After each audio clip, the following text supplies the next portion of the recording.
So the sooner you acknowledge that you're not supposed to go back to that property, the sooner we can just... He doesn't want to acknowledge. He just wants to get something on video for YouTube. And all these guys are trying to do a YouTube thing.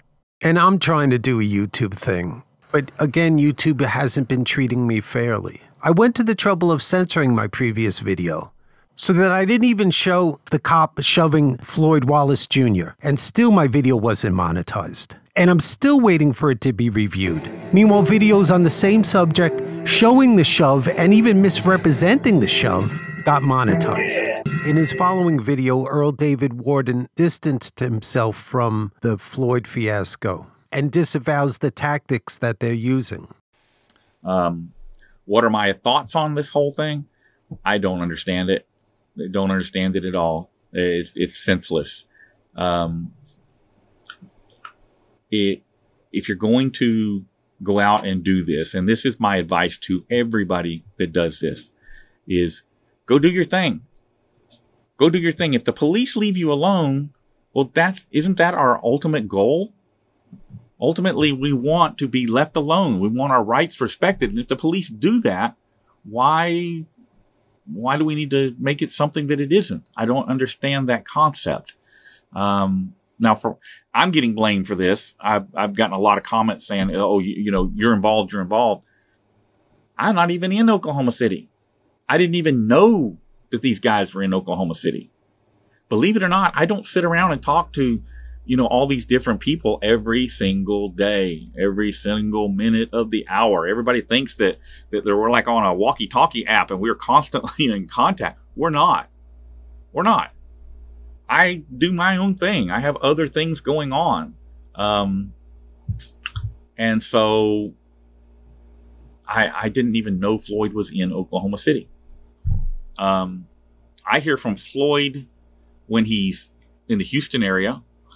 And now I'm hearing from him while he's out doing audits. He's linking me so that I can monitor him. And that's just a safety net kind of thing.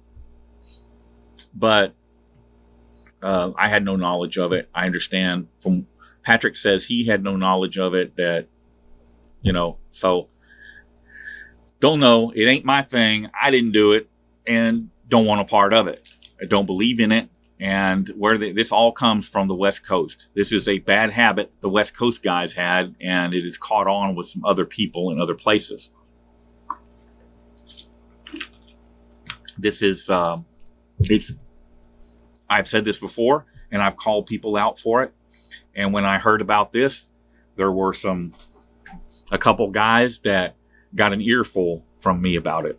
By the way, in order to give this channel a boost, I'm asking people to subscribe to the Substack, which I can be using as a cheap way to do an email list. And I'm going to be making videos about more important topics, such as what's happening to Palestine. You can check out what I've tweeted on Twitter if you're curious about what's going on.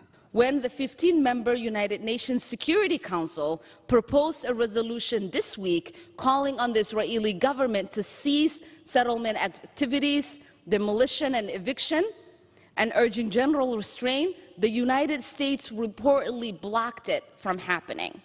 We are currently blocking the United Nations Security Council from calling on ceasefire.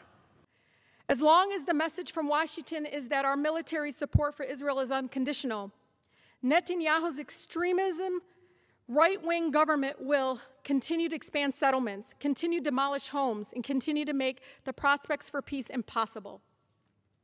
330 of my own colleagues, and Democrats and Republicans here, 75% of the body here, signed a letter pledging that Israel shall never be made to comply with basic human rights laws that other countries that receive our military aid must observe. This is our business because we are playing a role in it. And the United States must acknowledge its role in the injustice and human rights violations of Palestinians. This is not about both sides. This is about an imbalance of power. For decades, Israel has violated international law and basic human rights through its systematic displacement of Palestinians. For too long, America has looked the other way as Israel has engaged in this horrific campaign against Palestinians. Now, Israel is our security partner. In fact, the U.S. alone gives Israel billions of dollars per year. But we must make sure that our taxpayer dollars are not being used to fund human rights violations. Enough is enough.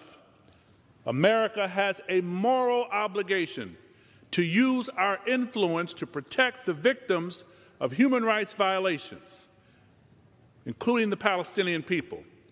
And we must work to strengthen our work to bring peace to this region. This is our moral responsibility to do the right thing. It's not about Jews versus Muslims or Israel versus its neighbors. It's about right versus wrong. And let me be clear, Israel's decade of forced displacement is wrong. That's why we're working hard in Congress to make things right. Our American government must enforce international law and our own foundational principles. And our allies, like Israel, must be held accountable for human rights violations. Now, we're going to keep working hard in Congress to pass much-needed legislation that achieves accountability, equality, and justice for all. I don't have to go away. I'm here to investigate an incident, dude. Keep your hands out of your pockets, bud. Keep your hands out of your pockets. Get your hand in your pocket, man. Your hands are cold. The 72-degree weather. Do you need an ambulance? You need me to go away? Like I said, I'm just here to figure out, the sooner you tell me what's going on, the sooner I can get out of your hair. You understand that? Can you take your hand out of your pocket? No? Okay. You got any mental health issues that we should know? I don't understand why you're trying to like be so sneaky by putting your hands in your pockets, trying to make me on edge, brother. I don't understand. I told you to go away. Well, I don't have to go away. I'm here to investigate something. And those folks were concerned because you're hiding behind bushes. They think you're high or something. So can you take your hand out of your pocket? Give me some ID so I could verify who you are and let you go. Take your hand out of your pocket if you're going to get any closer to me. Are you grabbing for your ID? Is that what you're grabbing?